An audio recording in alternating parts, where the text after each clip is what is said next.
You're listening to the Real Cousins podcast. Here are your hosts, Moz Batty and Amir Fafi.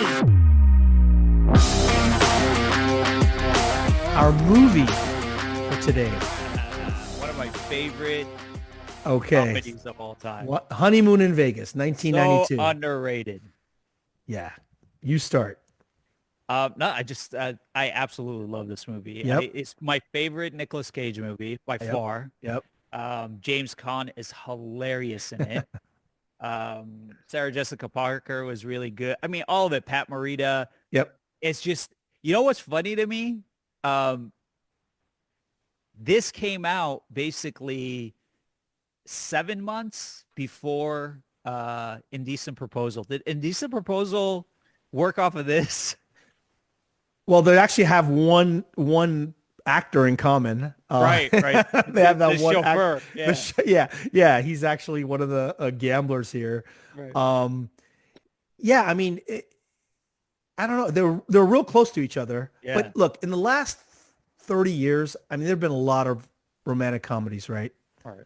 Apatow does those good ones, but in the 90s, I think just by doing a little research and just kind of getting some reviews, reading all the reviews, I think Pretty Woman is always ranked as the top in the 90s because you also had Sleepless in Seattle, Four Weddings and a Funeral. You know, You Got Mail. Yeah. You got While You Were Sleeping, all that kind of stuff. A friend, you had Forget Paris, which is a funny one, My Best Friend's Wedding, but this is never on any list. No. And I think it's because of Nicolas Cage. Sarah Jessica Parker fits that comedy rom-com. James Caan playing this mafia kind of guy, tough guy, very, very reminiscent of Godfather kind of thing. But it doesn't get any of the traction because of Nicolas Cage, right? Pretty Woman, obviously, great. I was looking at what people think were the greatest rom-coms of all time. And the one that keeps popping up on everyone's list as the best is When Harry Met Sally.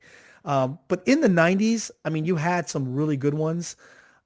Nicolas Cage, what makes him, this was a role that when it comes to comedy, it's not like there were like punchlines or anything like that. They weren't trying to be goofy. His facial expressions in this movie is what's funny. All right. How many scenes can you think of right now that just his facial expression, you're like, oh my God, so funny without him saying a single word. And maybe it's just because of his long face with his big eyes. It's just, it is definitely, I agree with you. It's my favorite Nicolas Cage movie. In the 90s though, he had like 20 movies in the 90s. Oh yeah. That was his peak. That was his peak. And obviously 3 years later, he wins an Oscar for Leaving Las Vegas, but the action movies, I loved his action movies too, Face Off, Con Air, The Rock, those are back to back. But comedically, I mean, he did Guarding Test a couple of years later. He's done them. It's just this thing, I'm thinking about some of the lines that you and I have quoted for the last 30 years. Yeah, that's what my wife, she's like, oh my God. She's like, because she was watching it with me this time. And the lines, she goes, you guys use these lines all the time. I'm like, yep. I go, and they all have a meaning. It's like we use them just as inside jokes between us for situations that we come across, and we just blurt out these lines, and it's just hilarious. But yeah, I mean, to me, the chemistry between all three of them was amazing. Even Pat Morita was hilarious. Mahi. Yep. There was go ahead. No, go ahead. I felt like every major scene in that movie was funny, but not, when I say funny, there's a different type of funny. Like there's a part where Jack and Betsy just finds out she's packing, right? So the lines are, Betsy, for people who haven't seen this movie, it's a must, but Betsy says, or Jack says, hi, what's the story? Betsy says, I have to pack. And he thinks, we can leave? What did you work out? He's taking me to Hawaii. It's only for a few days. Now, his yelling at the end of his sentences, that's what's funny, right? Come on. He goes, come on, you're so blithe about all this. Like you don't give a damn. Like he just starts yelling, right? The next one is crucifying me with this. They will drug you. No, the line of this movie though is Mr. Tomaszewski, it's a joke. It's not even close. I love that was that not scene. A yelling moment, right? That scene. But then he does yell at him. Yeah. What are you trying to do? Give me a heart attack. Give me a heart attack. So Nicolas Cage definitely carries this. He is a comedy like we've never seen from him. I mean, look, he had 1994. There was another rom-com, which is really good too. It Could Happen to You. Not funny. Like he was, I mean, it was funny and like heartwarming, romantic, all that. But he wasn't being funny.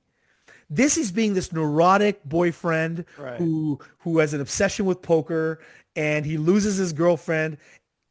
But facial expressions, when he finds out the moment that, oh my God, this is what this guy's been doing. Tommy's been like working me, turns to the side, covers his in this, oh my God, look. Like he gets it, like the light bulb goes off. The premise has been done like Indecent Proposal, obviously, you know, somebody wants somebody's girlfriend or wife or whatever, and they're willing to pay. This, he loses the bet, and Tommy, which is James Caan, plays, has this idea, right? How about when he goes and visits Chief Orman? That was so good. That was, I guess, the writer-director, he was thinking of Marlon Brando when he came up with that. Oh, really? Which is kind of weird. Yeah. There was a few, I mean, not like you said before, there was the other day you said there was not a lot of data on this movie, but few things. I mean, I think the biggest one for anyone who for younger people or whatever, lots of Elvises in this because it's in Vegas. So there's a lot of Elvises, right? There was a kid Elvis on stage, and that's Bruno Mars. Yeah. So you could tell as a kid he was singing, doing his whole Elvis thing. But that's Bruno Mars, which people don't know that, and they go back and like, oh my God. But there was a few things that are funny that I want to share with you. So Bruno Mars, we know that. I mean, this is stretch. They were trying to stretch to kind of put it all together. But obviously, a ton of Elvis Presley references. Well, Nicolas Cage did end up marrying Lisa Marie Presley. We know that. Chief Orman was inspired by Marlon Brando because Andrew Bergman, who's the writer-director, worked with Marlon Brando in The Freshman, which was 1990. He wrote it or directed it. Yeah, great movie. Absolutely. The sandwich guy, Johnny Williams, whose character is named Johnny Sandwich, played a character named Johnny Roast Beef in Goodfellas. Yeah. So it's kind of like, okay. You goddamn eating again. James Caan, we all know he's in Godfather. He is actually very close friends with Francis Ford Coppola, who is Nicolas Cage's uncle. Yeah. How old do you think he was in that movie? Did you look that James up? Caan? Yeah. How old does he look? He's always dyeing his hair though. He's probably trying to be in his 50s, I would think. No, but how old was he? In actuality? Yeah. I would probably say 65. He was 52 years old.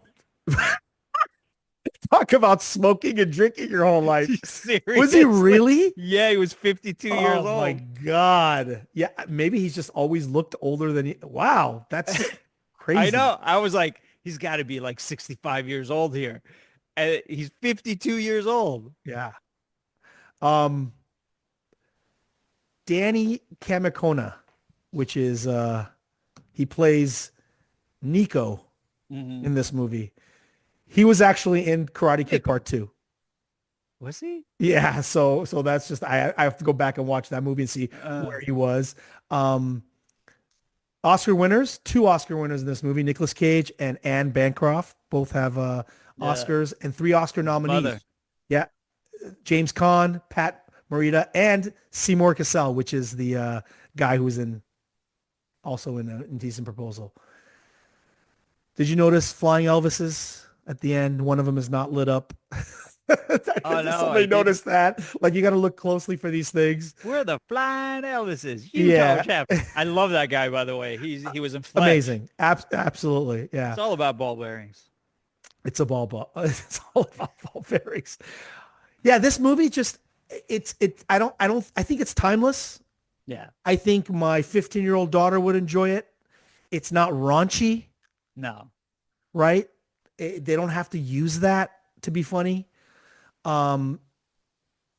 It shows the diversity. It shows the range that James Caan has. I mean, yes, he's playing this, but just, his little faces he makes, like when he moves his jaw a little bit. Yeah. You know exactly what I'm talking about when he's thinking.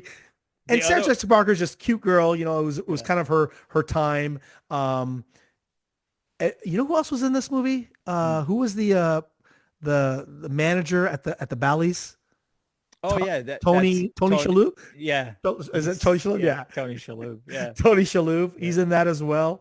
But no, one of the I can watch it over and over again. I know that if it's on, I'm watching it. Oh, for sure. It's not on a whole lot, but man, when it is, but it's definitely one of those movies that, like, from scene to scene, like there isn't any dead spots in it. Yep. Like you're watching it from scene to scene and you're like, oh, this is a good part. Oh, this is a good part. Like you can't, I was trying to even like fast forward to the good, like funny lines. Yeah. And it's like all of it is just, it's consistently funny. Correct. The writing is great. And I don't know if anybody else could pull that off because of the facial expressions, because of those little yelling that he does. Nicolas Cage, he just plays it perfectly. I don't think there was anybody else even in mind for it. But again, it shows definitely his range of acting, because he goes from that a few years later, he's doing this total depressing movie and leaving Las Vegas, and he ends up getting an Oscar. Now, unfortunately, I'm a big Nicolas Cage fan, but in the last 20 years, he's done a lot of straight-to-video movies. I think he just wants a paycheck. Yeah. But he's done over like 105 movies or something like that, 109 movies.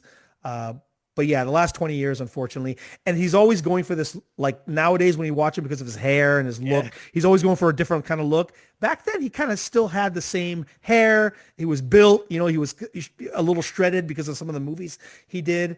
Just a great movie. Great movie. Yeah, the last good movie he really did was that, what was it? The Last Talent or whatever. The one that it's a parody of himself. Yeah, but he plays himself. Yeah. He plays himself. Excellent movie. Yeah. Yeah. One question for you though. Is it Kapa or is it Kapa or Kapa? Me, I've been Waimea.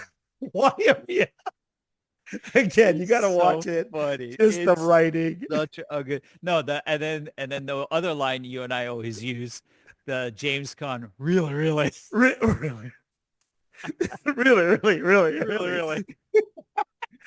And then puts his hook to his mouth. Such a funny line. It takes place in Vegas and Hawaii, so you get that whole cinematography, scenery. Heartwarming, romantic, funny as hell. Great movie. If anyone hasn't seen it, I definitely recommend it. Yeah.